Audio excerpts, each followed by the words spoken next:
welcome to another installment of TED Excellence, the show where everything's better, down where it's wetter. Take it from me. And I come to you live from my Corona bunker on the moon with Dog Cat Fox, a Pepperjack, and all of you. Good evening, everyone. Welcome to Thursday. Titanic Thursday. Yes, we return once again to the wonderful world of off-brand TED Talks. And I've got quite the preamble / intro to this one that I have to go through. So to save a little time, who's joining me on this beautiful Thursday evening for another exciting TED Excellence? Funtime Bats, hello. Noah Essentio, hello. Jaeger Pony, hello. Zeke Weiss, hello. Evil One, hello. JMK, hello. Mike R, hello. Keeverdam, hello. Absolutely Degenerate, hello. Who else is here? Some Namnyom Nation, hello. Jamie Melquist, hello. Tyrannus Alexandrius Tremere Lich, hello. And who else has shown up? Bridget, hello. And that chat jumped because, of course, it did. Dax Orion, hello. And Jonathan Peterson, hello. Shio Gorath, hello. Robert Pincus, hello. Deco, hello. Kyle Mack, hello. And if I missed you, or you're lurking, or you're in the future, hello. All right, so I have quite the little preamble to this because, as you may recall, oftentimes, when it comes to TEDx, I am brought in specifically by the title. And this title is the only reason I picked this. I don't know anything else about it but the title. And what about the title caught my attention? Well, let me tell you. The future of the ocean is intersectional. Now, it is entirely possible that our speaker is going to use the concept, the term, whatever, of intersectional in a completely different context than the one I assume is about to be employed. But in order to have a baseline and also an explanation as to why I chose this presentation tonight, let's focus in on that word for a second. In common parlance, in the modern zeitgeist, what is intersectional theory or intersectionality? Now, for those of you that already know this, I apologize, but I think it's necessary to go over it. We did a TED Excellence maybe about a year ago, 2 years ago, time flies, I don't know, that covered this very subject from the person who coined the term. All right, so here's a brief, high-level, non-encyclopedic description of where this term came from. Back in the 90s, there was a lady, there still is a lady as far as I know, Kimberly Crenshaw, and she had a client. She had a client who said that they'd been discriminated against by the company they worked for or were trying to get a job with or whatever. And because it's relevant to the story, Kimberly Crenshaw's client is a black woman, okay? And so they took this company to court on the basis that this company had violated her client's rights, civil rights, and discriminated against her in her employment. But the company said, well, hey, wait a second. Look at our workforce. We have people of all different types of races here. There's no evidence of us being a racist company. And look at our workforce. We have men and women all over the place. So we didn't discriminate against her on the basis of sex. So her case has no merit. But Kimberly Crenshaw had a very clever theory, something that would become to call intersectional theory. And this is how that worked. Kimberly Crenshaw said, well, wait a second. Look at your workforce. Nearly all of the women in your company are white. And nearly all of the women work in the secretarial, back office, HR kind of stuff, while all the men work in the labor heavy lifting department of things. And so you discriminate against my client not because she's black and not because she's a woman, but because she's a black woman. The combination or intersection of these two attributes, or as they call them today, identities, creates a whole third rail, a whole third path of discrimination that you applied to my client. That is what intersectional theory started out as. It has evolved, mutated over the years into a lot of different things to a lot of different people, depending on the context.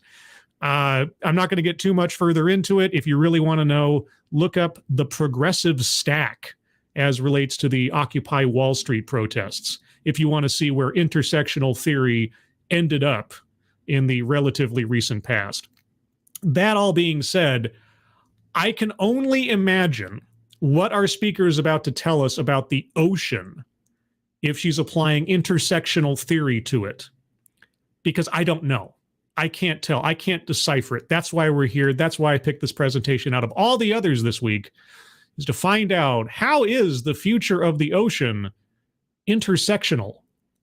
So, with that being said, a couple more hellos, and then we'll move on to the big show. Big Dave 1066, hello. Chicago Mike, hello.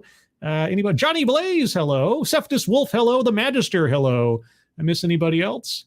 If I did, I apologize. Also, if you'll be sure to direct your attention to the top of the chat box to the GoFundMes provided thankfully by Keeverdam for our friends Angry Illinoisian and his kitten. If you have a couple of bucks to spare, they, their friends, and families could certainly use the help. All that as preamble, all that being said, let's get right into it. This talk clocks in at just over 15 minutes. Tonight's bingo card, as selected by my Twitter followers on the Twitter poll, is bingo card B. B as in beluga whale. There you go. There's a C association right there. Shady Grin, hello. Resolute Germ, hello. Yvonne Solomon, hello. Non-Vitae Rex, hello. All right, so guys, let's get into it. I'll start off with a couple of seconds for a sound test. You guys tell me if you can hear it, and then we will proceed. Buenas tardes. Good afternoon. Can't see all of you, but I do want to take this in. I was one of the first students here on campus. Okay, she was one of the first students here on campus. You guys hear that all right? Let me know in the chat. Also, let me know how my general audio is as well. I'm not doing the background music tonight. I'm going to try to do a show without it. I think it interferes with the audio track as it comes through. So we're going to experiment with just me talking like the olden days. Sounds good, says Mike R. Let's see. Sound is good, says Johnny Blaze. Audio level is good, says Tyrannus. All right. And so with that, she was one of the first students here. Way long ago. This building wasn't even here. The old Student Union was the library, cafeteria, meeting space. Okay, so you're old. Okay, got it. And you were the dream of us that were here on campus. What? And it's really lovely to see you all here. And have community members here with you. Community members? What kind of community members? With us. So thank you so much. Okay. So in my line of work, a lot of people ask me, Jenny, what's the future of the ocean? What's the future of ocean conservation? What's the future of ocean science? Okay. Not knowing what your work is, I'm assuming you're some kind of marine biologist or something. People always ask you this. Okay, what is the future of ocean conservation? You may ask me, like, well, what is it that you do? Yeah. I kind of think of myself as a person who develops people. Okay. I also work at the intersection of science, and I also work at the intersection of social justice. Okay. So at this intersection, I often think about what's the future going to be like. And I really do think the future of the ocean is intersectional. I'm amazed that's the case. Okay, so we're not talking about, well, she hasn't said intersectional theory yet, but she's using that term. So the intersection of science and social justice. All right. Well, I can't wait to hear how you negotiate identity politics with fish. When I first started doing this kind of work many years ago. What work do you do? You've teased like twice now your job, what you do. What do you do? Dinosaurs roamed. There weren't a lot of people that had my background experience or that were Latinx or that didn't speak English as their first language. Yeah, you know what? There weren't that many people who were Latinx. In fact, I don't think there are still any people who are Latinx. But okay, so far we got social justice, Latinx. These things aren't even on the bingo card. Maybe they should be. I don't know. Doesn't social justice used to be on there? Anyway, speaking of which, let's go over the bingo card real quick to remind ourselves what to keep our ears open for. Anecdote that probably never happened. People ask her all the time, and maybe not, I don't know. Self-vilification or wretchedness, systemic institutional, weightless example, word salad, leaves out vital context. If she doesn't tell us what her job is soon, I might circle that one. Collectivizes own demographic. She's walked the line talking about the community. Not quite sure, but who knows. White supremacy, not yet. A list. Not yet. Privilege, sales pitch for product or service. Plays victim, attempt to coin new buzzword or buzz phrase. Intersectional isn't a new buzzword or buzz phrase, but depending on how she employs it, we'll see. Wage gap, patriarchy, feminism, mind reading assumes motives, diversity, equity, and inclusion, marginalized, marginalization, argumentative, non sequitur, childhood or family anecdote. I don't think her reminiscing about being at this college counts as childhood. That's a bit too late in life for that. Contradicts own point or argument, benevolent condescension, and microaggressions, unconscious bias. So let's keep our ears open for those, and let's go on with Latinx. What now? Or didn't have develop like ADHD or other things. I was felt really alone when I first came. And so today, what I want to talk to you about is why I think intersectionality is the way that the future is going to be, and how the future is here today with the leaders that we have. Okay, well, so far you're not giving me any confidence that you have any idea what intersectionality actually is, but continue. So, like I said, I came to this and I walked into many spaces, marine science spaces. I remember one time going to a conference and I walked up to a couple of scientists and I was being the brave college student that I wanted to be and said, "Excuse me, what does WHOI mean?" And they looked at me like, and for those of you that are not into ocean science, basically I was asking someone like who is new at World Wrestling, I was asking this, they're the Hui, and they're like the biggest ocean science people, and they were like, it's Hui, and they continued on with their conversation. Are you going to tell us what WHOI means? Because I wasn't even curious or knew anything about it. I'd like to know.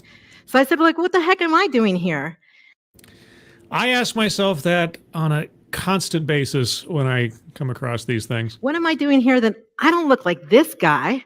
What? This guy here is one of the coolest people I know. He collects sharks. He goes out to deep sea, collects specimens. He looks for jellies. He tries to figure out how to keep them alive. What does that have to do with looking like him? I definitely don't do that. Oh, you mean look in the abstract sense. Okay. I'm not as cool as this girl.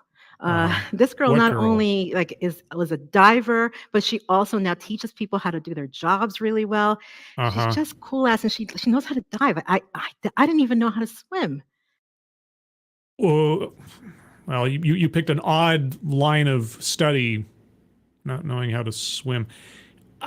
So you were interested in marine biology and everything, but you didn't know how to swim. I mean, it's not impossible. I guess you can do it all sort of correspondence course-wise, but okay. Definitely not this person. Okay, you know what? Here's the problem. And I only know this because I had to edit this thing to take a little bit off the front and the back. This is a fixed camera. She's obviously referring to a screen or some kind of slides, but we're not allowed to see them. We're not allowed to see those things, apparently. This is one of the few TEDx talks that did not have a two-camera system. This has a single fixed camera. It never changes position. So I guess we're just, and this is not her fault. This is just the fault of the presenters or the organizers of the TEDx event. We get a still static image, essentially, of her talking and just have to wonder at what she's pointing at. So if she implies that she's pointing at a slide that has a list on it, I might just circle a list. She's so wonderful, inspired millions of people around the world. What's her name? Actually do ocean conservation.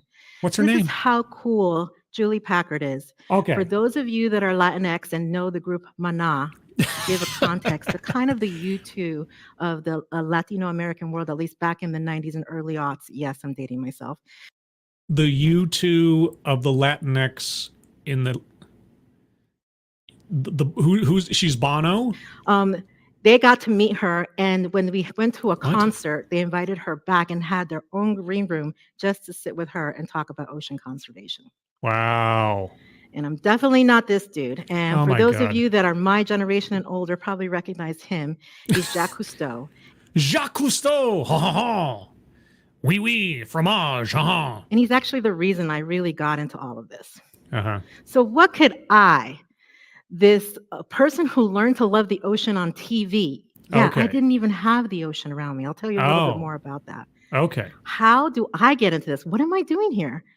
How does a 1.5 Colombian immigrant get into this space? A 1.5 Colombian immigrant? How can he be more than what? 1.5 means I was born in Colombia, but I grew up here in the United States. That what? So I kind of dither between both worlds. I'm not fully Colombian or fully American. Well, if you're not fully American, welcome to deportation. I don't know what to tell you. You're not that. Oh, wait, this is the intersectional thing, right? Is this going to come back to be intersectional? All right, I'm going to circle childhood or family anecdote because she did touch upon that, if only slightly, circling that one. And let's see. I'm going to also circle collectivize his own demographic. I'm not fully this. I'm not fully that. Whatever that means, it doesn't mean anything. Oh boy. Okay, tell me more. What do I, a person that didn't even know how to swim, what do I have to offer ocean science and ocean conservation? I don't know. Why don't you tell us? Because you've asked this question rhetorically like 5 times now. And what about me? What do I am literally allergic to the outdoors. Okay, we get it. You are the last person who should be an oceanographer. I And have to take 2 allergy pills to Ugh. actually go outside. And I'm allergic to hiking. I hate it. Okay. So what do I don't get it. My Stop asking. Oh my God, this is getting irritating. friends are always like, let's go. I go, I'm not walking anywhere unless it's a mall. I'm just telling you right now.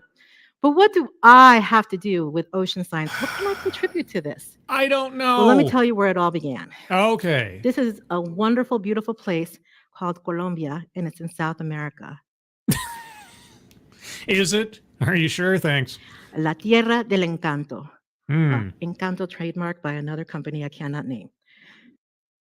You mean Disney? As you can see, it's a beautiful land. We have the Andes there. We have llanos. We have oceans. We have coasts. And it is in this beautiful land of Colombia that Federico de la Hoz and Miriam Hernandez, that's where they met, and that's where I was born. Okay, so is this anything about the actual oceans? Because you've used a third of your time so far to kind of do a weird autobiography. When do we get to the future of the oceans is intersectional? My father was born in Barranquilla, Colombia, on the Uh-huh. coast. You can see that there's actually coastline and a river. My father once told me that a story about how he and his best friend tried to cross El Rio Magdalena, and it was so broad. They took all day and they only made it halfway, and they had to swim back because they were worried they were going to get so tired. He Uh-huh. was the one that always reminded me, especially when I started working in ocean science, mija, esto está en nuestra sangre. El mar está en nuestra sangre. This ocean is in our blood. Obviously not enough that you ever went near it as a child, I guess. My mom, on the other hand, was born in Bogota, Colombia. Uh-huh. Imagine a city, a metropolitan city surrounded by volcanoes, extinct volcanoes, and the houses are literally built right up into the mountains. Okay. This is where I was born. What does this have to do with anything? But it's not where I grew up. Okay. I grew up in Paterson, New Jersey. Paterson, New Jersey has often been labeled the little New York of New Jersey. We're not far from New York City, really close, as an hour will take you, but that usually means it's a lot of traffic. And it's crime ridden, and as you can see, it actually doesn't have a lot of green spaces. There are some spaces, but for the most part, the place that I grew up in, this building, there weren't a lot of green spaces right there. And water, the ocean, the way that we had water, except for that 1 week a year that my mom took off from working in the factory, and we would go down to the shore. Wait, you went down to the shore and you never went swimming? That's how you say it in Jersey. When we would go down to the shore, the only way we would get to water was this way. The firemen would come open the fire hydrant and we would just go crazy and just love it. And I thought that when I was wading in the gutters that I was actually swimming. I will give it this. I did not expect to hear this. Of everything that my imagination ran away with that title, I did not expect to hear this. I wasn't. And I think back on it now and I'm like, what was I thinking? I don't know. I'm wondering if you should be asking yourself that question, at least in retrospect, about your plan for this TEDx talk. But this is the way that I was exposed to water, Great. to nature. Don't care. So what did I have to do with this? I don't know. I've wasted 7 minutes waiting for you to answer that question. Well, this is how it all started. I was 9 years old. Sundays, my families got together. A wild world of wonder. And then Jacques Cousteau enters into the Amazon. My parents turn to me and say, the Amazon goes through Colombia. Well, I hadn't been to Colombia very often. It's very expensive to go. So I was like, yes. And he was wandering through, talking about all the different things that they were discovering and all the things that they were seeing. And then he showed me this. It is a pink water dolphin. Wow. Okay, I still can't see it, but whatever. Oh, thank you, Ebony Williams, so much. This lady seems lovely, but she's victimizing herself when she doesn't need to. Ma'am, if you want to work on water conservation, just do it. Why bring race into it? I don't know. I'm getting ready to circle like argumentative non sequitur and weightless example at the same time, because so far the title is a non sequitur to the actual presentation. And her mentioning intersectionality at the top, and then where are we now? Going through her childhood scrapbook? Why?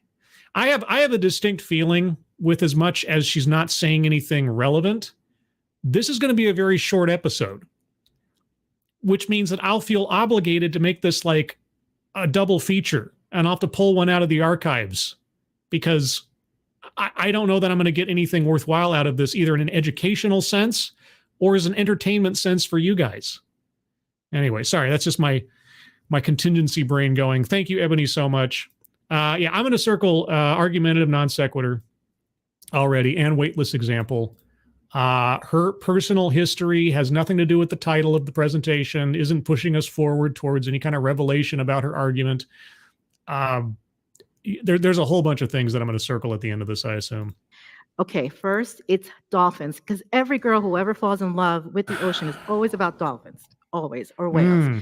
But then it was pink. And then he talked about how it was blind and how it navigated using sonar through all of the intricate routes that happen in the Amazon River. Right. I was hooked. Okay. I was hook, line, and sinker. I took the whole thing. Hook, line, and sinker when you're talking about fish. Okay. I mean, either clever or unknowingly ironic, not quite sure. You're 8 minutes into a 15-minute deal. And I did everything in my power to learn as much as I could about the ocean. Great.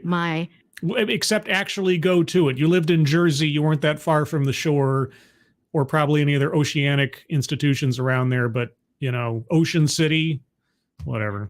Senior year in high school, my biology teacher gave me a book on marine biology because I was so in love with the idea. And? So, given my past, my experience, what could I bring to ocean science? Oh my God. Well, I've learned quite a few things in my time. Okay. And what I've learned is, because I learned to love science and the ocean specifically through television, I know what's exciting and what gets people really interested in those moments. You could have fooled me. I've been sitting here for 8 minutes of your talk, and I'm not interested in anything yet. I was interested in the title, and you haven't paid that off in any way, shape, or form yet. But okay, everything I ever needed to know I learned from television. No field work, no study, no actually going out and like seeing things firsthand. Yeah, sure, I guess you can become an oceanographer that way. I don't know. Like knowing that penguins have spiny tongues to help them slide the fish down their throats. What the hell does that? Penguin trivia. Couldn't get that by reading a book, only on television? What? That's exciting for kids to know. or explaining how sea stars are actually regurgitating their stomachs to slurp things back in here. That's exciting for kids to know. So are we talking about getting kids interested in the ocean and sea life, or are we talking about I don't know. I don't know. I expected, I don't know what I expected. I'm Jason Bateman going into the fridge and pulling, well, actually, no. The bag said dead bird, right? Or dead pigeon or something. He at least got what the title promised. I don't know what I'm getting here. Because English was not my first language and the ocean wasn't close to me. Wait, okay, I don't know. Where in Jersey did you live again? Jersey is like one of the smallest states in the Union, and it's right next to the Atlantic Ocean. You never went to the beach. In your entire life up till getting to college, you never went to the beach. I mean, I've been to the beach. I don't live near the beach. But, and trips and places and things, I've been to the beach. Okay. I was able to use my ocean experiences. You had no ocean experiences. You've hinged the entire "what am I doing here" thing on the fact you had no ocean. You watched it on television. To then explain to others how the ocean looks like underneath. What? Because I didn't come learning those things, and it wasn't part of my natural experiences. Wait, your father says the ocean is in your blood. You lived, what, in Colombia? Right? Okay, that's landlocked, isn't it? I don't know. But New Jersey, and what is going on? What are we talking about? Like, oh my, I didn't even have any I had no expectations for this. Intersectionality as relates to the oceans. I thought this is going to be the most gobbledygook thing ever, but we're not even getting that. It's not even entertaining gobbledygook. It's just, what? So I was able to explain it. And how? In the picture that I'm showing, I'm in front of this beautiful kelp forest exhibit with my best friend who doesn't speak a lick of Spanish. Okay. And she was trying to guess what I was saying in Spanish. What? So I'm able to explain in a different language. Could you explain why we are here? Hell, could you just explain the title of your presentation? If it only takes 2 sentences, I'll take that over all of this biographical stuff and nonsense geography.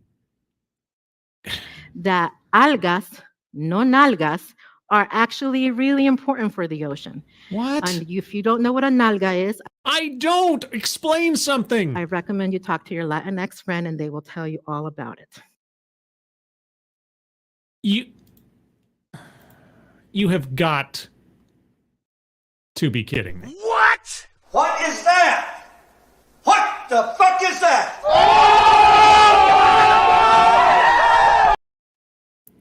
I mean, just setting aside the fact that she's now used Latinx unironically as a serious term several times now. Oh, and now, so you're supposed to be up there explaining something and just like, go ask your Latinx friend, they'll explain it to you. Oh, so whatever you're talking about, I just have to find somebody who speaks Spanish or is just Latino that doesn't speak Spanish and they'll know what what you're talking about? Okay. Mind reading assumes motives. Yeah, sure. Why not? Might as well. Because I did not come from the ocean, I was able to do... None of us came from the ocean. Unless you had some kind of really weird hippie birth or something. Do the things that other people were not able to explain. What? And because I didn't know how to swim, I knew what it was like for the first time to go out on a boogie board. What? I could walk my girls out into the water, and if they were scared, understand where they were coming from.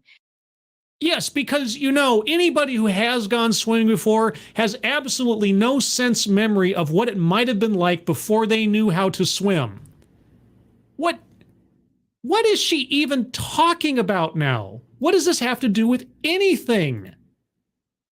Is she a professor somewhere? Is she purportedly educating people as her day job? Good gravy.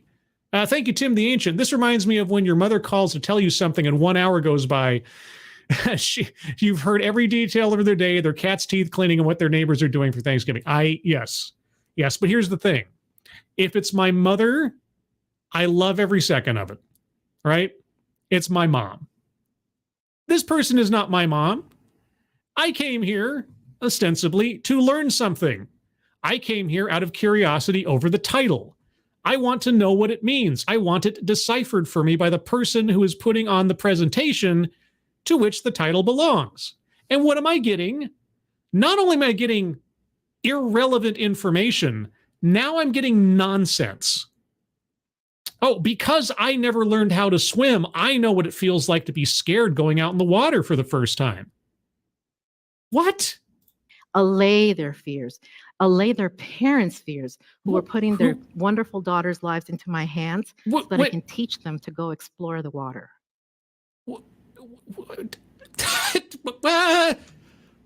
And because I was able to do all this, I was able to meet other people. Often I felt very alone, very like isolated in my experience as a Latina, as an English language learner.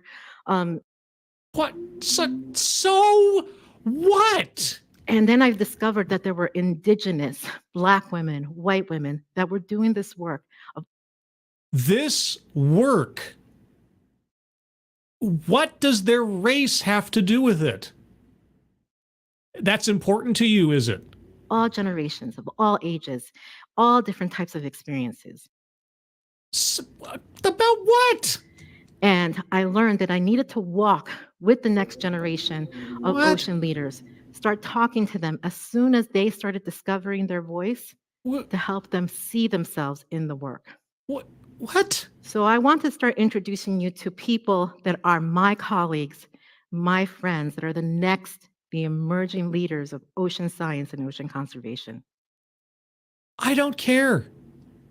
I literally could not care less about who your friends and colleagues here. I didn't come here for a class reunion or some kind of like name dropping session. What was the title of this again? The future of the ocean is intersectional.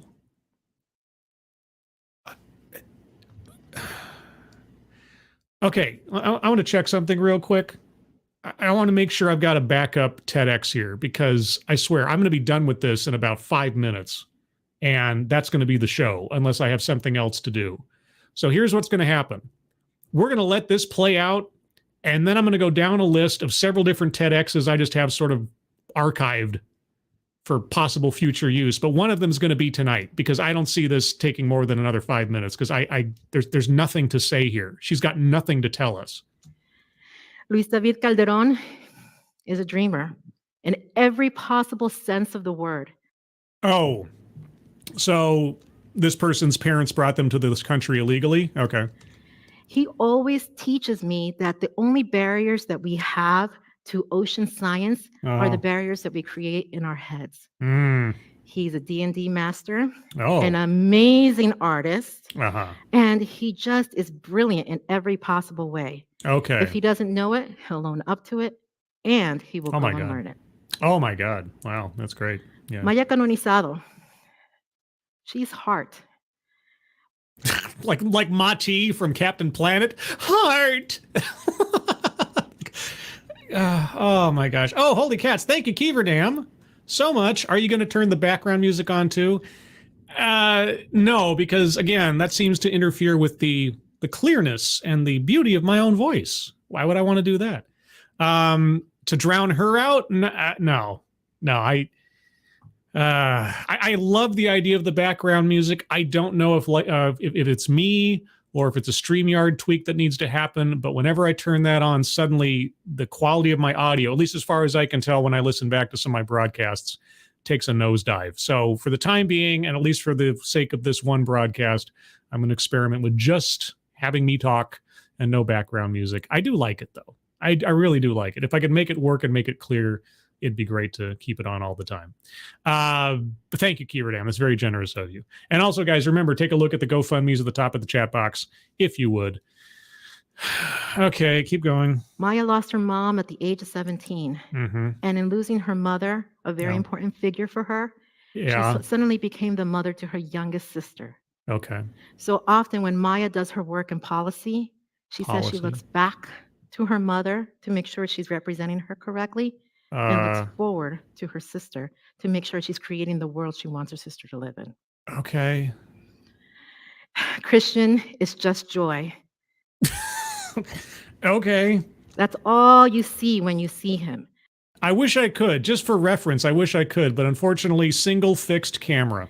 He talks about his experiences that he was very protected as a child because his parents were scared to bring him out to nature, to go hiking, or even Okay. to the beach. Hmm. Those of us that grew up with immigrant parents know that's just part of knowing that they're scared about what the world has that they can't control. Okay. And yet, he's used these opportunities to expand other horizons, not only for himself, but also for others. Uh-huh. And I love that he has acknowledged and builds on the fact that others have paved the way for him as he continues to pave the way for others. What is this? I don't know. Roberto's my contrarian.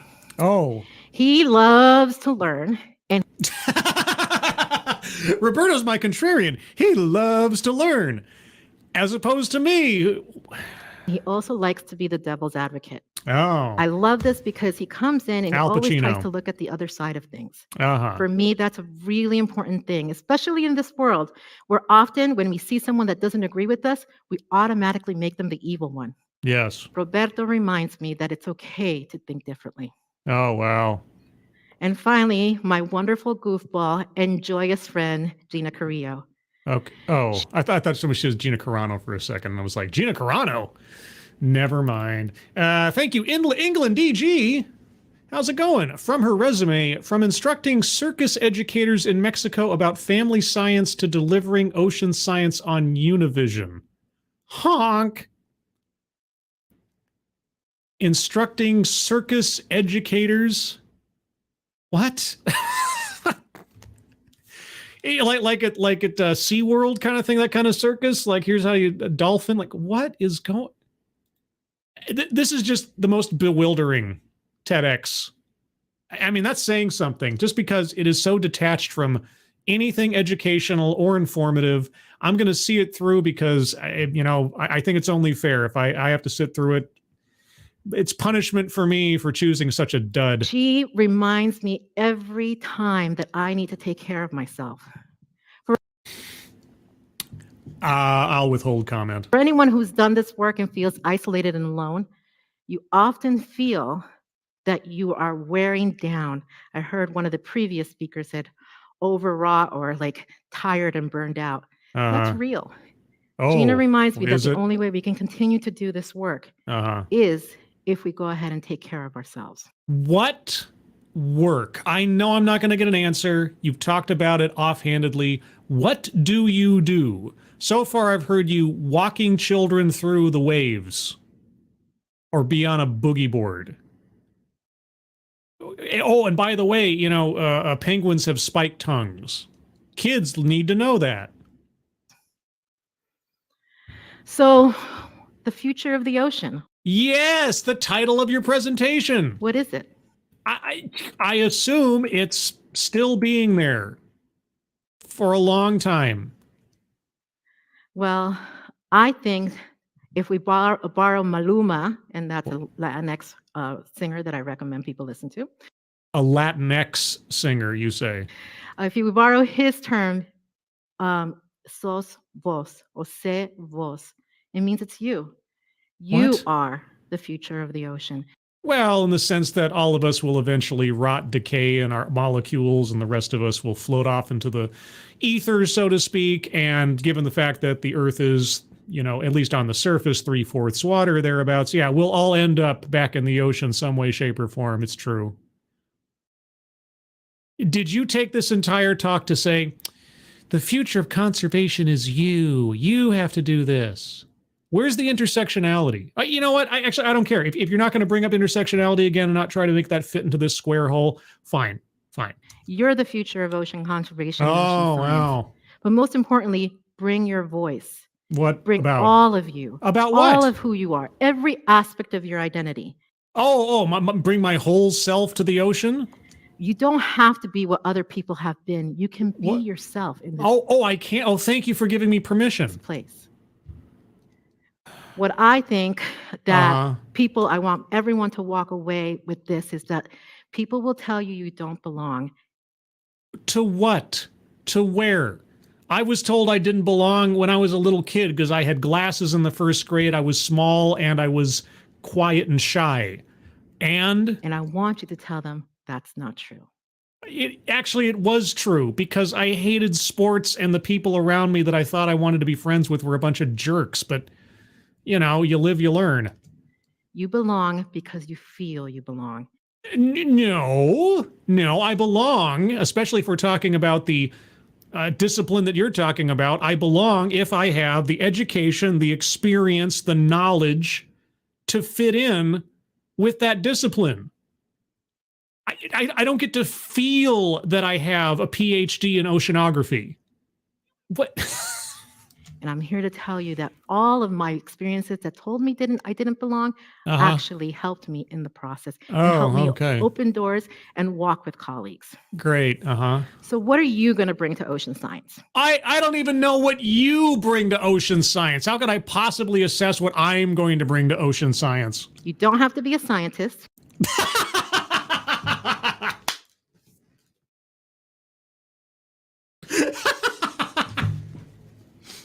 What are you going to bring to physics? Well, you don't have to be a physicist. Oh, okay. You don't have to be a conservationist. You can do many, many things. Like? What are you going to bring to the next generation of ocean? Thank you. What? Okay. You know what? That might be up there in the top 5 worst TEDx presentations we've ever watched. Right? And not because it was offensive, like gender surgery lady, and not because it was on topic but made no sense. This was a nothing burger, a giant nothing burger. And I've still got like 45 minutes of what I'd usually do a show for. I don't even know if it's worth even going over the bingo card. You know, I'm not even going to waste time with the bingo card on this one. I'm gonna go backwards. We're gonna clear the deck. I'm gonna pick out a different one. We're gonna do that. All right, guys. So I'm gonna go down the list here, and I'm just gonna name off some TEDx's that I've got, and listen to the ones I list off first.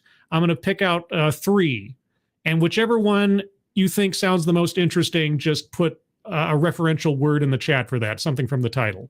Okay. How about let's see. Racism and unconscious bias. Don't put me in a box. All right, that's one. Gender, to move beyond or embrace. That's another one. And lastly, which one shall? Oh, insects, the future of food. Okay, so insects, the future of food. Gender, to move beyond or embrace, and racism and unconscious bias, don't put me in a box. Insects. All right, we're going to do, oh my gosh. Okay, where did it go? I just had it in front of me a second ago. Insects, the future of food. All right, you got it. You asked for it. Let me pull it up here. One moment, please. I'm doing this on the fly, whereas otherwise, in most instances, I'd have some prep time to get this ready. All right. Insects, the future of food. Oh, my God. All right. And the other thing, too, is I don't know what the sound quality is on this. I haven't had a chance to listen to it. And if it needs to be tweaked, I can't do it now. So if I start it and it's terrible, I'll move on to a different one. So let's see if we can make this work. Okay, we got another 15-minute presentation. Ambush double feature. I'm going to have to change the thumbnail after this somehow. All right, you guys ready? If you're ready or if you're not, here we go. Do I need to zoom in on this? I might need to zoom in on this. Nope. Okay. Help University. All right. So hi, everyone. As you can see, I'm Reshmi. And today, I'm going to introduce to you an idea that will culminate in the next decade or 2. Okay, you guys hear that? Okay, again, I can't make the volume go up any louder than that. That is the absolute max. So Yeah, I'd have the background music off for this now anyway, but thank you, Flair Fritz. You will eat the bugs. You will be an ocean scientist. You will be an ally, and you will be happy about it. Yeah, no kidding. No kidding. Sounds good, says Magister. Sounds fine, says some Namnyon Nation. All right, let's get into it. 15 minutes to go. Maybe it'll be more interesting than the last one. Still the same bingo card. I'll keep the bingo card up because why not? And we're starting fresh. I just cleaned the decks. That last one didn't deserve a bingo card. So the idea is about eating insects as the future of food. So there's a lot of controversy about having insects as the future of food. Yeah, I wonder why that might be. Could it be because that's basically disgusting? Also, yeah, you can't lower the microphone from your mouth and expect us to hear you. So you have to keep that microphone up. So what I'm going to do here is I'm going to tell you why you should consider insects as the future. Okay. So this is the future of farming. As you can see, the gentleman there, he's doing the manual way of farming, which is very labor rigor. There's also people who use the mechanical way of farming. But the issue is that in the year 2050, there'll be a large population. There'll be 9 billion in population, and additional of 2 billion in population. Well, right. We just hit 8 billion. So it's going to take another, what, 30, 40 years, another generation to get to 9 billion? Okay. And there might not be enough of food and also animal meat to cater to this population, because in 2050, there'll be a rise in temperature by 3 Celsius. So your plants, your vegetations might not survive. The animals, being mammals, might not survive. I have no idea if any of that is true on balance of science. I'd need somebody to check me on that, but okay, the world is coming to an end in 30 years. All right. And that's how insects come into play. Because insects are cold-blooded animals. They survive everywhere and anywhere, and they can adapt to any temperatures. Can they? So the future of Gen Z, since today it's all about Gen Z, in the next 20 to 30 years or so, our Gen Z will become middle-aged adults within the age of 48 to 50 years old. Okay, well, I'm going to circle a list because that is definitely a list of things, plus it's a card, all that fun stuff. Circling a list. Sales pitch for product or service, I think that's pretty clear that that is the whole case here, so circling that one. Don't see anything else yet, so let's keep going. And you will see that they definitely need more protein, and these insects will supply protein. Well, they get all the protein they need right now. There's plenty of soy out there. Because protein in older adults are necessary to maintain their muscles, and protein is also essential for their immune system as well. Okay, so remember, guys, by 2050, there will be no cows, no meat. All the mammals, all the meat-producing mammals will be dead. Just remember that. In 30 years. We only got 30 years, guys. Because if you have insufficient protein, your immune system is actually quite poor. And a lot of older adults actually have muscle wasting when they don't have enough of protein. Most people do. If you don't have enough protein, yeah. So you're going to tell me, like, why insects? There's like vegan, vegetarian options. There's cultured meat. You know, like we can look into all of this. Why insects? Like, it's so yucks. It's so yucks. Yeah, you're right. It is so yucks. Thank you, Adabisi. No, they can't. I keep dubia roaches for my tarantulas and they can't survive the cold. Yeah, I was about to say, I mean, maybe there are some insects that can survive in some temperatures where others can't. So insects could conceivably survive. I mean, as a category of creature, you could probably find insects in most climates. But I'm just thinking, how many insects are in Antarctica? Right? I don't think so. Not that it really matters, but yeah. Anyway, that didn't sound quite right. Well, yeah, again, I was about to circle anecdote that probably never happened, but are there insects that can survive severe low temperatures? If there are, then I guess I could accept her statement. So first thing first, In 2050, with the rise of temperature of 3 Celsius, I don't think so we'll do that well with vegetation. Some may survive, some may not survive. Is that true, or is that an actually accepted projection that by 2050 the average temperature across the planet will rise 3 degrees Celsius? Is that true? And just to let you know, plant-based meat is actually very high in additives and preservatives. Uh-huh. So if you see, right, animal meat is very turgor, it's very elastic. Plant-based meat is also almost the same texture. That's because additives and preservatives are added to it. So you have to think, do you want a highly rich additive and preservative meat for you to eat?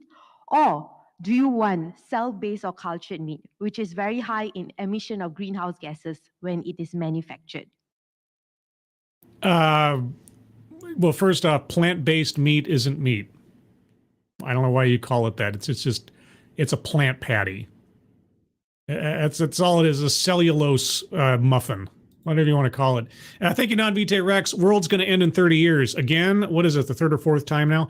That's why I'm like, because when I was a kid, I was hearing that by now, the oceans should be like covering my head, and the hole in the ozone layer should have like fried everything to death at this point. There should be like this long burnt scar across the entire planet from where the hole in the ozone layer was melting and burning everything. Also, acid rain should be like, melting my hair off my head and all that kind of stuff. So I don't know if anything she's saying is either provably true or the generally accepted projections from actual scientists on such things. But taking her at her word for a moment, okay, guys, everything's going to die. There will be no meat in 30 years. No meat. Too many people, not enough meat. Soylent Green. Wait a second. So I'm going to show a couple of slides with a lot of insects ahead. So if you feel a bit eerie or gory about it, maybe you can close your eyes and just listen to what I have to say. And in the future, you'll just have to close your eyes and eat what we give you. So this is the future of insects. I think there's some here who have eaten it. These are some pictures of people consuming it. I'm sorry if it's eerie, but it's a culture. In many countries, in Vietnam, in Cambodia, insect eating is a culture. In Sabah, Sarawak, people tend to eat worms there. In Kedah, in Pendang, it's a specific state, people tend to have grasshoppers because the grasshoppers there destroy the vegetation. So they tend to catch the grasshoppers and grill them and have it. I had a chocolate-covered grasshopper once when I was like 7. I just remember that it was crunchy and chocolatey because it was a grasshopper dipped in chocolate. There was more chocolate than there was grasshopper. That's probably the only reason I ate the thing, is because I didn't know any better. Yeah. So it is pretty common. It's just that in the city, we don't get it that much. In the city? And worldwide, 2 billion people consume them. Great. I don't care. There's a lot of things a lot of people do on this planet that I don't want to or have any interest in participating in. So if everybody's doing it, might as well do it. Join the club. Keeverdam, thank you so much. Us eating insects would be cultural appropriation. Exactly. Why would you want to do that? I don't want to be the bad guy. If somebody wants to eat, barbecued grasshoppers, that's their thing. I don't want to steal that from them. Thank you, Frank Hubbard IV. 1989 to now, 1.1 degrees Celsius, 1.9 degrees Fahrenheit, 3 times that in 50 years, X. Okay. So, not even a full degree Celsius. Is that it? Okay. Yeah, X'd out. Thank you, Adabisi, again. Is she asking us to culturally appropriate? Hey, you and Keeverdam are on the same wavelength. You guys know each other? Wait, are you both the same person? Wait a second. Your avatar's a big bug. Adabisi, I've got some red string and a corkboard around here somewhere. But most of them are in aboriginal areas or in the village areas. Yeah, imagine that. Yeah, people who have a limited resources when it comes to food or options eat what's available to them. Uh-huh. Now, do you think those same cultures would continue to eat bugs if they had regular access to other things? Because after all, everything is about sustainability and survival. Uh-huh. Yeah, I don't want to just survive. That's not a fun place to be. And the commonly eaten insects, as you can see, we Yeah. have got dragonfly, we've got worms, termites, beetles, grasshopper and crickets are actually very, very common in the Asian region. Yeah. And there are cicadas. So cicadas over here, they are usually more common in places where there's a lot of paddy fields where people tend to catch them and eat them. Yeah, so in the places where they're common and plentiful and options are thin and you're starving and have no money, you'll eat bugs rather than starve to death? Yeah, exactly. Mr. Tickletrunk, thank you so much. People starving eat bugs, you don't say. Or now there is one demographic we at least have to consider, and that's revenants or familiars or ghouls, right? Renfield ate bugs, and he was just, being Dracula's pal. Let's not forget them. They're the forgotten demographic. And also other insects like silkworms and all that, which are not shown. Mm-hmm. Yeah, and also the best part is Oh, insects God. are actually made into fine dining foods. You can see Oh, fettuccine, no. scallops, ravioli. I don't want grasshopper ravioli. There are restaurants where they are already serving insects as fine dining food. So there are restaurants in Thailand. Uh-huh.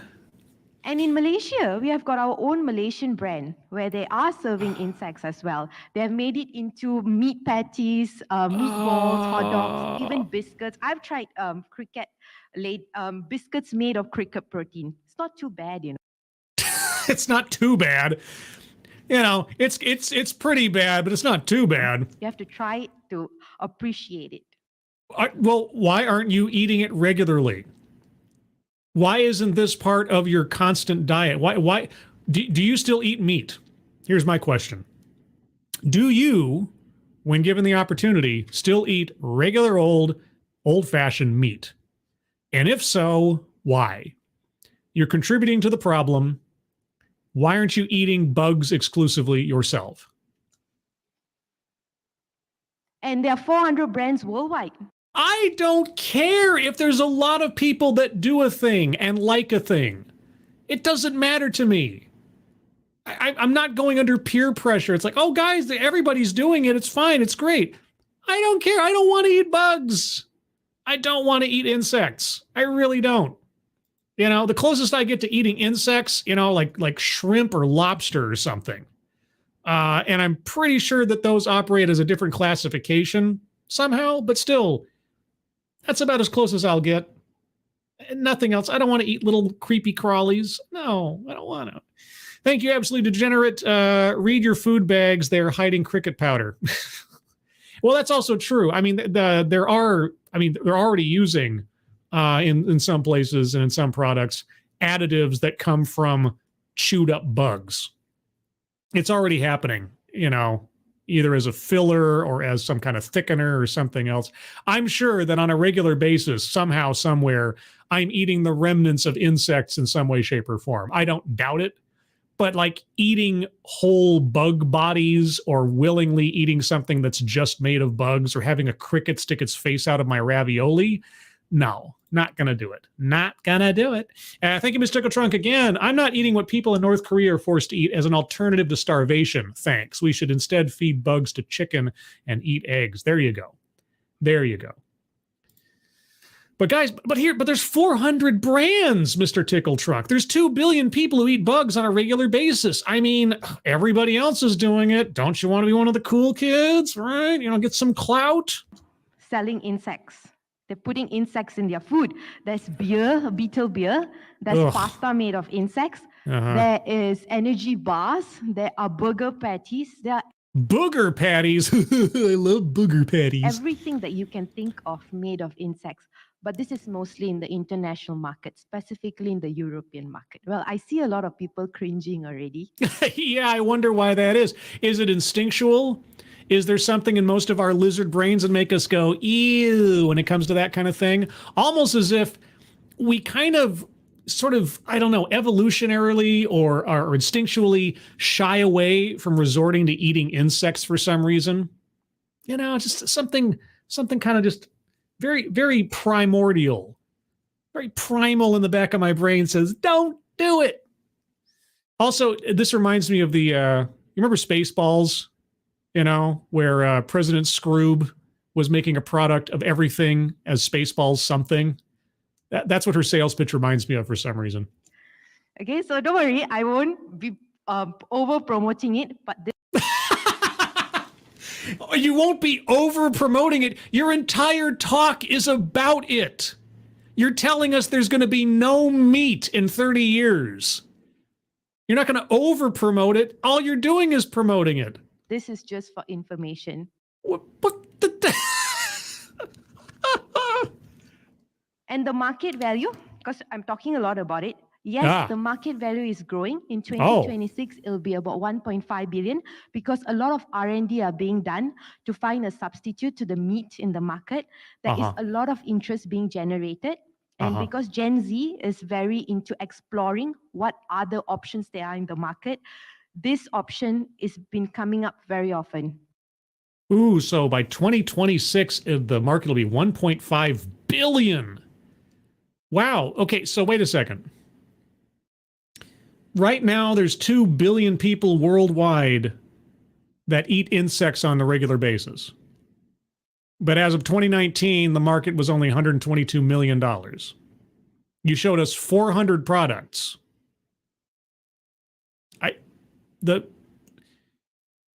I mean, if everybody on the planet who eats bugs on the regular basis spends $1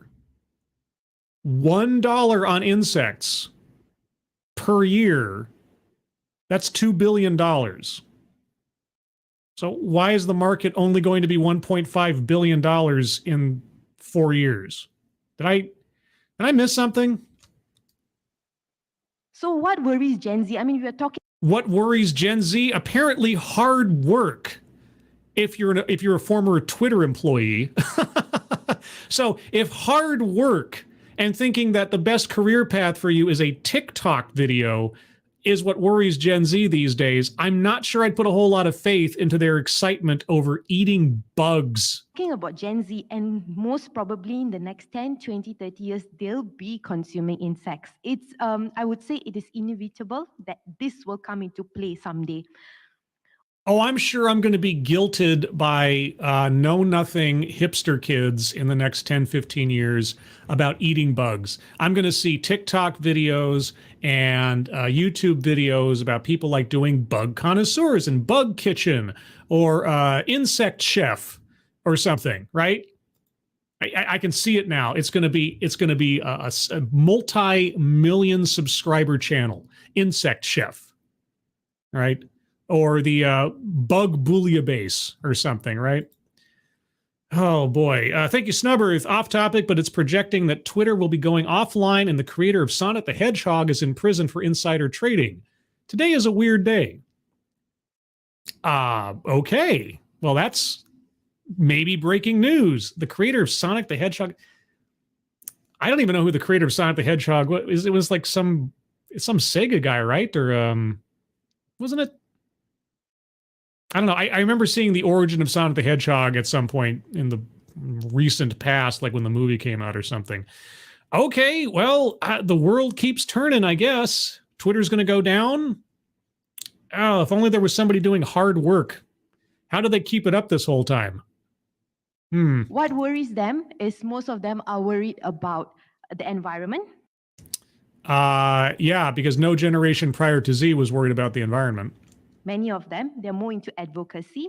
A lot of them are worried about the impact of the food choices to the environment. That's why a lot of Gen Z are more into vegan and vegetarian choices. And I think it's mostly because it's fad and they're a bunch of hipsters and they're trying to be all like, oh, so modern and progressive, right? They should be worried about getting a job. They should be worrying about their retirement. They should be worrying about their long-term health. They should be worrying about other things than what looks good and trying to keep up with the Joneses, so to speak, and trying to look like they're so special. Like, oh, look at me. I'm so positive for the environment. I only eat vegetables and soy. And yeah, I know that my body weight is ridiculously unhealthy and I look like a skeleton, but no, I'm really helping the environment. I'm going to be fertilizer soon. Also, there are a lot of diets now. You hear pescatarian, you hear flexitarian. These are all inventions by the Gen Z, because we never used to hear that once upon a time. What? Inventions by Gen Z? Okay, I don't even know what she said. I don't believe it, whatever it is. Thank you, Frank Hubbard IV. Why are they pushing bugs so much recently? Well, there's a lot of theories on that. I don't have the time or the bandwidth personally to try to explain it all. I'd be the worst person to try to do so. But there's the World Economic Forum keeps coming up. I would be at a loss to try to give you a actual rational explanation for why that is, except that people are trying to manipulate everyone's behavior and start driving up the prices of meat and a whole bunch of other crazy things, depending on who you ask. There are also things like a lot of them want to work on reducing carbon footprint. And as you know, livestock rearing, planting, all this planting in the fields, all cause carbon footprints, a lot of carbon footprint. Yeah, you know what else costs carbon footprint? Veggie burgers, Crocs, the phones that they use to try to make themselves into TikTok millionaires. Everything. For everything that some Gen Z activist does that they say is reducing their carbon footprint, if you just look at what they carry on their person and how many times they go to Starbucks every day, it kind of either balances out or completely vetoes anything that they're doing to reduce their carbon footprint by leaps and miles. And most of the things that get suggested as solutions, wind farms and solar panels, yeah, you know what it takes to produce like those big wind farms and those solar panels? Yeah, electricity and plastic and oil and a whole bunch of other things. And what happens when those things break down? They go into landfills and they fill up the environment. Everybody thinks that they've got some big solution that's going to solve everything, except that it all comes back down to the basics. Very few proposals for how to reduce the carbon footprint of anything or anybody actually does so ultimately. Anyway, thank you, Tyrannus Alexandrus Tremere Lich. Twitter was kept online by virgin blood and dreams. I guess. Or just they had so many employees, each doing a tiny little bit that collectively they were getting the job done. But now that they've all kind of gone away, they need to find like 20 guys that know what they're doing to prop up the whole thing.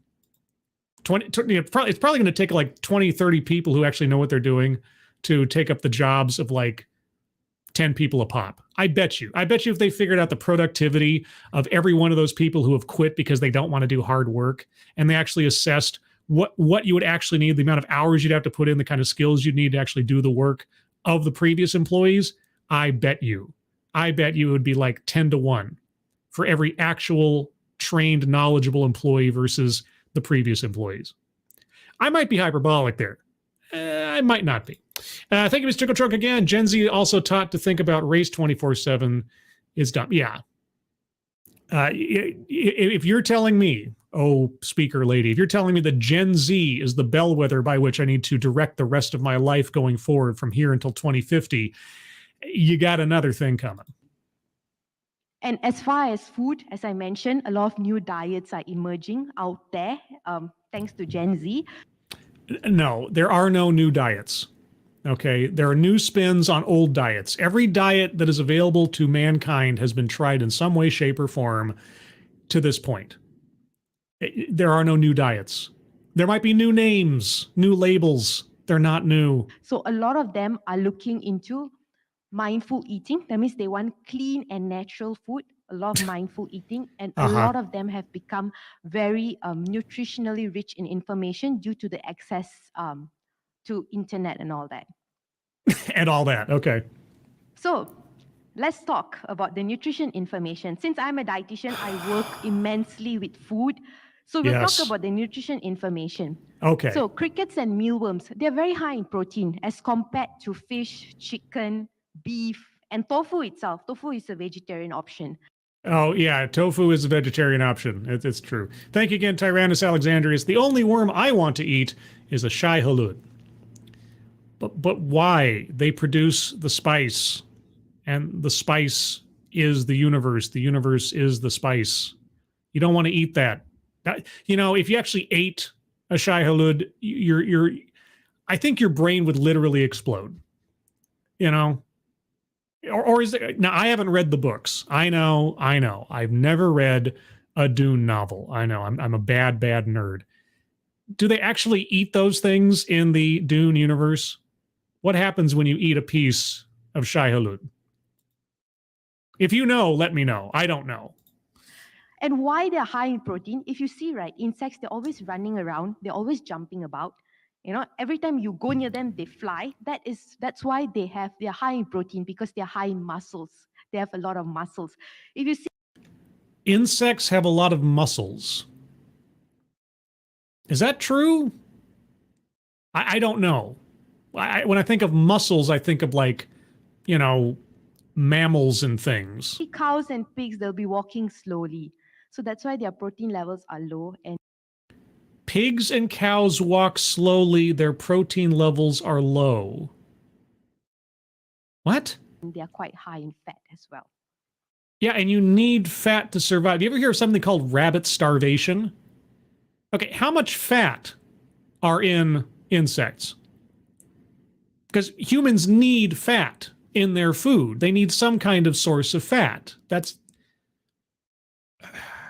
Besides that, all these insects, they are also high in omega-3 and fiber. So omega-3 is, of course, good for heart health. And fiber, I'll touch about it in the next slide. So worldwide, we are having an issue with fiber. A lot of people are having stomach and gastro issues.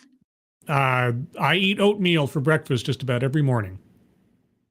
I'm not even that old. I actually like the taste of oatmeal. Little brown sugar. That is because we are not consuming the recommended amount of fiber. The recommended is about 25 to 35 gram, and Malaysians, we consume only 15 to 18 gram. Why? And the solution to it can be in insects. So insects have... Or wheat or other plants or fruits and vegetables. I mean, you got water-soluble fiber and a lot of fruits. Really? Insects is your go-to for a source of fiber? Got a coating called chitin, which is high in fiber, and consuming it can actually settle a lot of fiber-related woes. Or this sales pitch isn't working on me. Can you believe it?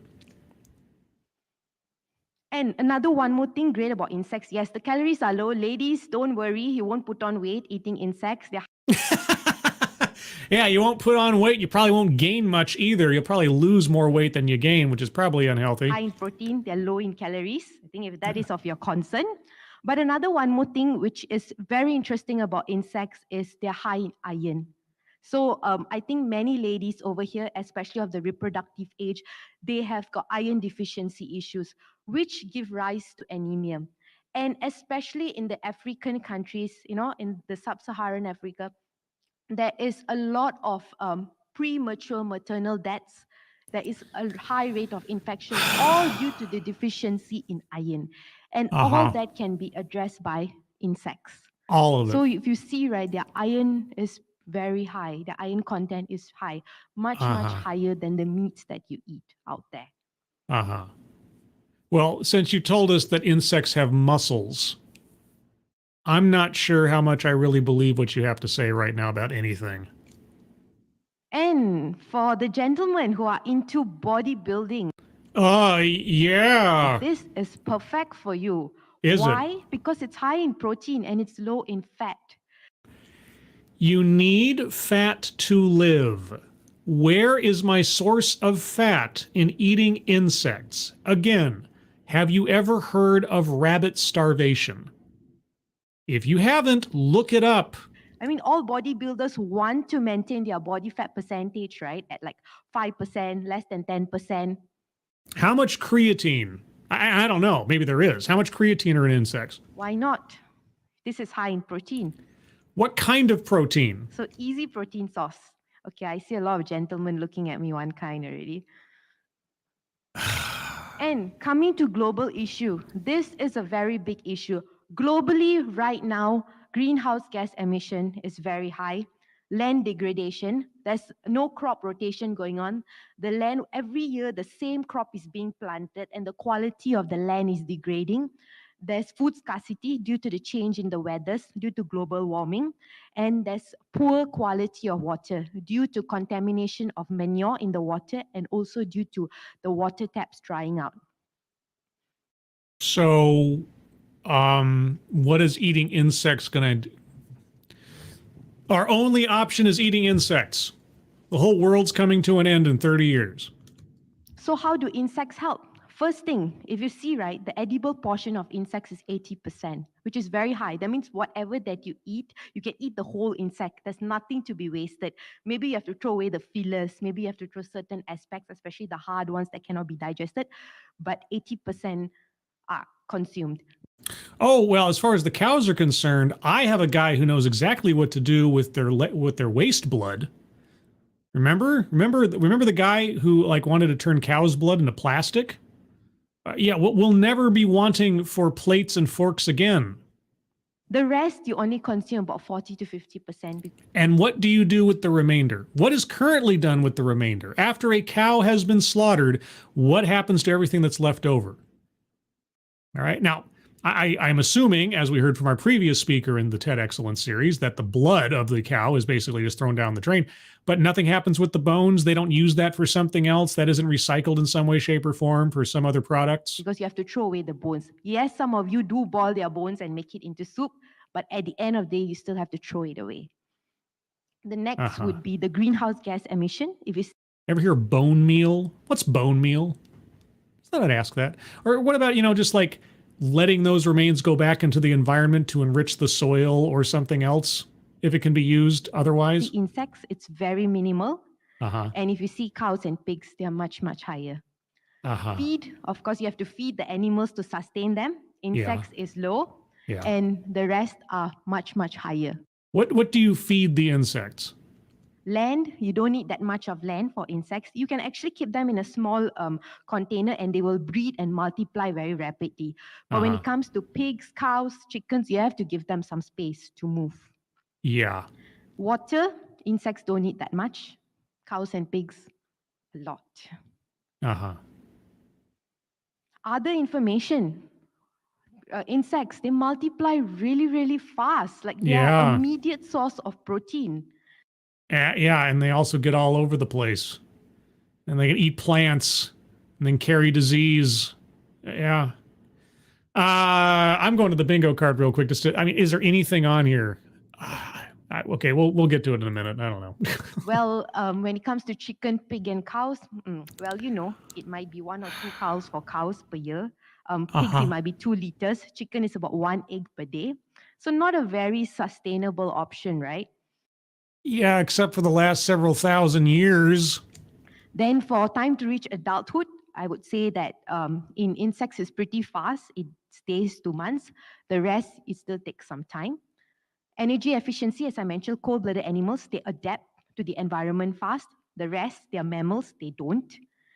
And transmit diseases, insects, not so. To humans, insect to human transmission of diseases is not that much because our genetics are different as compared to the transmission of mammal to mammal, which is the other animals. One more aspect of insects, which is not mentioned, is all the other 3 animals are injected with hormones and antibiotics. So even if your cows or your chickens are not sick, they're still injected with antibiotics to prevent them from falling sick.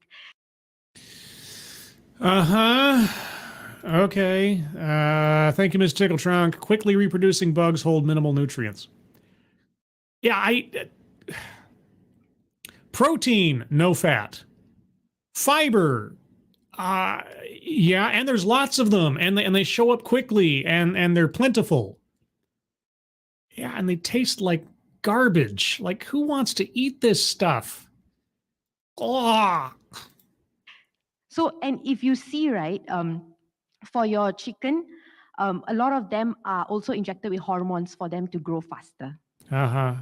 Yeah, I remember, like there's the spider chickens. The spider chickens raised by KFC, the KFC chickens, so they can get more drumsticks out of chickens. You heard about the spider chickens, right? The 8-legged chickens. So what else can insect help? They can help to reduce malnutrition. Reduce malnutrition. Where is the fat content? Where are the other nutrients? A diet of insects will reduce malnutrition. Really? About 1/3 of the population has no access to proper food. Yeah, and you know what isn't proper food? Insects. And if they have no access to proper food, what do they eat? Insects.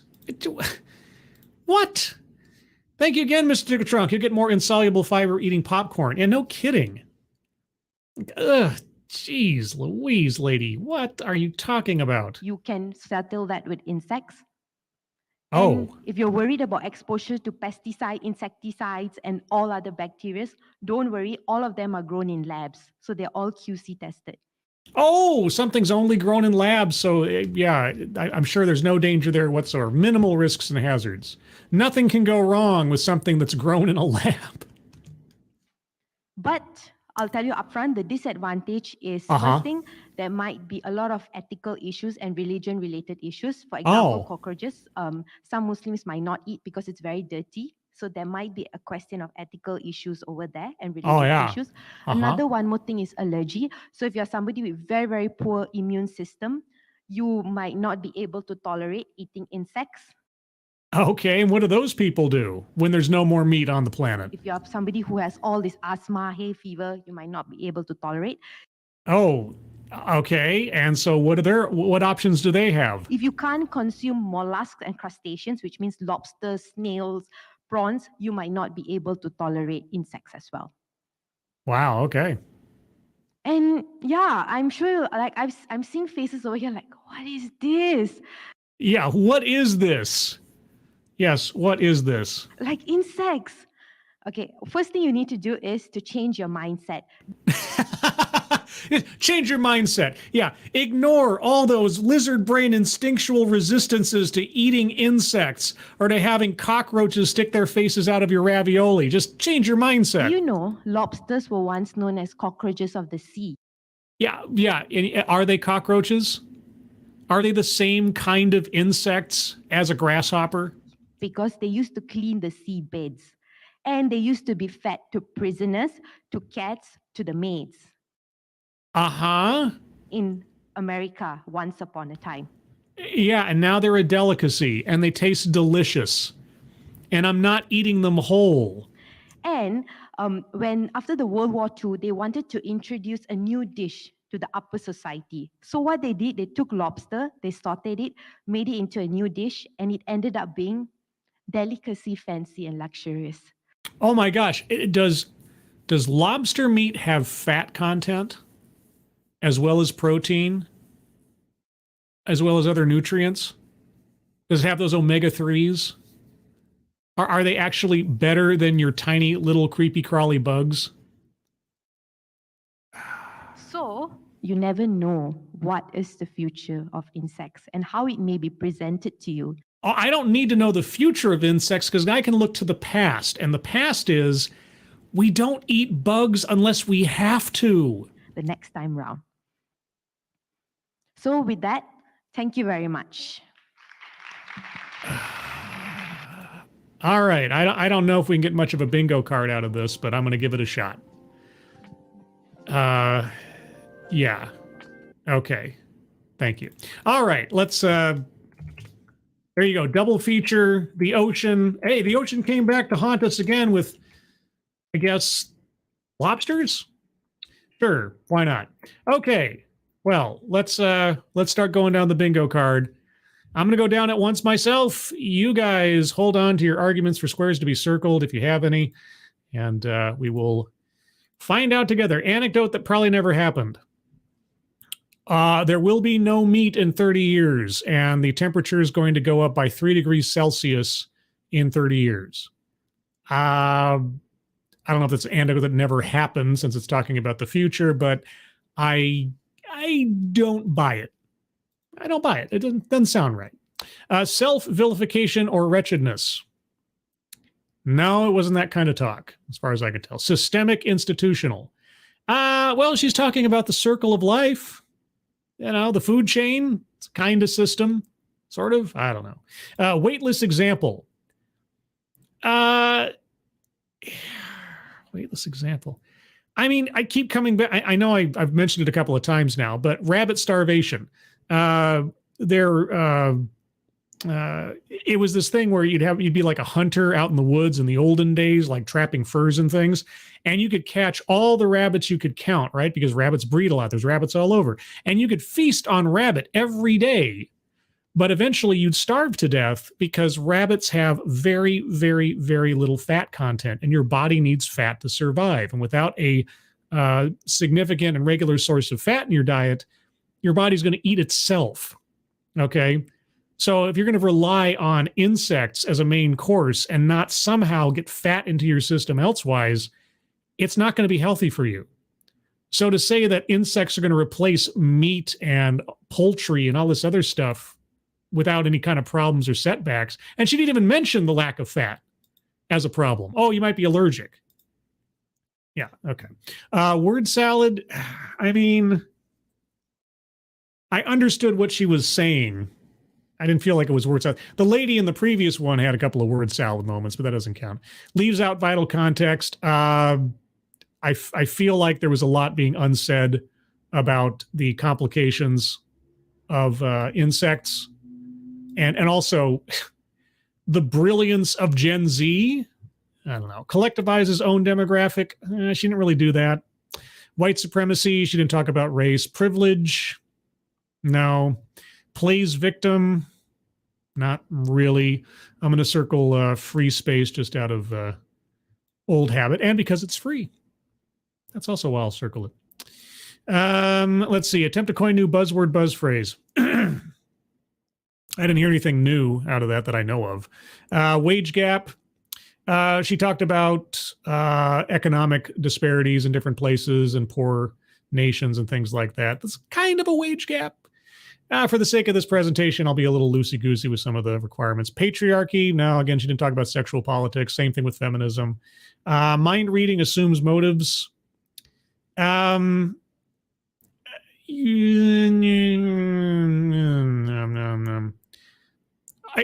know what? I'll go back to the Gen Z thing. Like she knows what Gen Zs think and are worried about and everything. She might not be wrong, but she's still making guesses about people's motivations. Diversity, equity, and inclusion. No, not in the sense that we talk about it. Marginalization. Eating insects is pretty marginalized. Yeah, you know what? Eating insects is kind of marginalized. That's kind of a marginalized habit. Argumentative non sequitur. Yeah, I don't know. Like, animals take time to raise. I'm not quite sure. I'm not quite sure if anything fits there because she was on topic most of the time. Childhood or family anecdote. She never talked about herself really that I recall. Contradicts own point or argument. I'm sure there's something in there, but my brain's a little zapped right now, so I couldn't say. Benevolent condescension. Yeah, change your mindset. Change your mindset. You think it's yuck eating bugs? Change your mindset. Anyway. And microaggressions, unconscious bias. We all have an unconscious bias towards eating bugs. Most of us do anyway. Having a grasshopper stick its head out of our ravioli. I think we have a very subconscious bias about not doing that. Okay, there's the bingo card as far as I have it. If you guys have any arguments for squares to be circled, let me know in the chat. And after that, we'll wrap it up. Smudge, the lobster thing was kind of a non sequitur. Yeah, it's like, you guys eating lobster? Lobster used to be called the cockroach of this. Well, but it's not a cockroach. Is it? Yeah, you know what? I'm going to give you that one.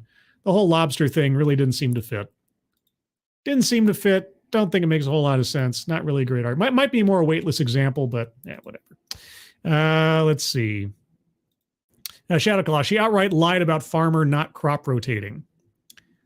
Okay, what does that fall under? What square would that belong to, do you think? And I must have missed the part where she said that farmers don't crop rotate or whatever. Thank you, Jenna P. Hey, Jenna P, how you doing? Everybody wave to Jenna P. if you have the opportunity. Let's see. Thank you so much. You collectivize the demographic of bug eaters. Yeah, maybe. Let's see. Yeah, all the veterans in here are like, Jenna P's here. Oh my gosh. Hey, Jenna P. Let's see. Chicken hormones haven't been allowed for 50 years, actually. Is that so? Oh. Wait, are you saying that she lied? Or have they not been allowed in this country? You know, that's the thing you have to keep in mind. If she's talking on a global level, so are chicken hormones used in other countries? It's just that the FDA here or elsewise doesn't. I mean, I have to at least allow for that. I have to allow that possibility. Roger Reynolds, bugs and crustaceans may be related, but they are not the same. Yeah. I am not so much educated on the different taxonomies of insects to crustaceans, but I'm pretty sure they're different enough that to bring lobsters up in a discussion about eating insects doesn't quite fit. Pretty sure. Let's see. First Joe. Oh, women lose weight and bodybuilders get big. Contradicts on point. That is true. I will accept that. I will accept that. You got me there. Yeah, bodybuilders can bulk up with insects. Women are going to lose weight because of low calorie count. Let's see. Faithless. How many of those bug eaters are sustained on them and not just supplementing or eating as a novelty? That's the other thing. Look at all these products. Look at it. You can make beer out of it. You can make all this. Can you maintain a healthy diet on nothing but bugs or bug-generated products? And then, if it's not just purely bugs, I'm assuming you're adding flavors to these things, right? You're processing them in some way, shape, or form. You are shipping them from point A to point B in some way, shape, or form. There is a large carbon footprint going on in just producing those bugs in those plastic packages, yes? Where does plastic come from again? Again, all these things, it's good for the environment. No, you're just moving deck chairs on the Titanic when it comes to this kind of thing. You really are. England DG, even she says she tried it once. Oh yeah, the roach burger or whatever she was talking about, the roach patty. I tried it. It wasn't too bad. What a salesperson. Boy, oh boy, you got me. Where do I put my money? Oh my gosh. Let's see. Childhood or family patriot. We were so close to at least one bingo. I don't know if we're going to get it. Not word salad, not feminism. I don't know. I think we might be out of luck this time, guys. Cricket bread? Sure, why not? Cricket bread. Yeah, great. There's other things that go into bread, though, like, I don't know, wheat, flour, something, that has fiber in it. I don't know. England DG, cow in field versus climate-controlled warehouse-sized bug factory. Which has a smaller footprint? I don't know. I don't know. I honestly don't. Let's see. Roger Reynolds, still going to need farms to produce food for these bug farms. Yeah, what do the bugs eat? I mean, circle of life. Something's got to eat something. Let's see. Assassin of the Gray, chitin is the main ingredient of insects and is a proven carcinogen. Really? Is that true? And she didn't mention that? Well, that's not nice. That's not nice. And Mr. Drunk, can we get a WTF circle of protest eating bugs? You know what? I agree. That entire thing and the arguments and leaving out the little bits and pieces, truth or otherwise, yeah. What the fuck are you talking about? What the fuck is this? What the fuck is this? Right? Yes, there we go. We get our WTF circle. If for no other reason than the idea of let's just make bugs a regular part of our diet. Also, the grasshopper sticking his head out of the ravioli. Bleh! Bleh! Bleh! Bleh! I think I'm going to stop there, guys, because between Ocean Lady And the Bug Queen, I've had more than enough of ridiculousness and mind-numbing stuff tonight. And now my stomach's upset. I haven't had dinner yet. So I guess it's a kind of diet. Take what you can get. Anyway, everybody, I'm going to call it here. Programming note, I may, because I have something. See, I promised for the Sunday stream I would look at the congressional testimony of our speaker from last week. Because one of our speakers last week talked about how she appeared before a congressional hearing to talk about diversity in her company called Allstate, which has a dashboard that the executives get to look at to track how many kinds of races of people they're hiring, which is great. But she didn't tell us what she said at her congressional hearings. So I'm going to do that on Sunday for the Sunday stream. But in the meantime, I did find something else that I'm interested in taking a listen to. And I don't know if I want to wait a whole week till next Sunday to listen to it. It's a roundtable discussion from our friends at NAIS, or the National Association of Independent Schools, talking about putting DEI into the classroom. And boy, oh boy, I'm so curious. I may just do that as a special stream tomorrow or Saturday. I don't want to step on any toes of my fellow YouTubers because Friday's a very busy day for streaming in the evening and so on. I might do a Saturday morning or maybe late afternoon show. Keep an eye on Twitter. I will let you guys know if and when I'm going to do it. My Twitter handle's there on the screen there, @scribe_light. You can find a link in the description, I think, or otherwise. But follow me on Twitter. I'll let you know one way or the other. But yes, don't have a time for it yet. Catch as catch can. I will do it when I'm able, and I will give as much notice as I'm able to as well. But the Sunday stream for sure will happen on Sunday at 8 a.m. Pacific, 11 a.m. Eastern, where we will take a look at the congressional testimony of our speaker from last week, the Diversity, Equity, and Inclusion Officer at Allstate Insurance. Oh, boy, I can't wait. I also have to find out exactly how much time that testimony takes up out of that whole video, because it's an hour some odd long video. And if her testimony only goes for like 10 minutes, I might supplement with something else. If that's the case, maybe I'll do a double feature on Sunday as well with the podcast from NAIS. We'll see. I haven't figured it out yet. Watch me on Twitter. I'll let you know. Either way, everybody, thank you so much for joining me for this surprise double feature. I'm going to have to change the title and the thumbnail by the time this is all over with. Moderators, thank you for keeping an eye on things. Even though everyone here is so well behaved, you have very little to do. Everybody who donated to myself or to the GoFundMe's pinned at the top of the chat box, thank you guys so much for your generosity. We all really appreciate it. Everyone, have a good rest of your Thursday. Have a great Friday. Have a great weekend at all, or at all, in all, overall. Yes, that's what I mean. My brain's shutting down because it's almost bedtime for me. I'm an old man. What do you want? And I hope you are all safe and well. If you are not well, please get well soon, and I will see you on the next one. Take care. Bye-bye.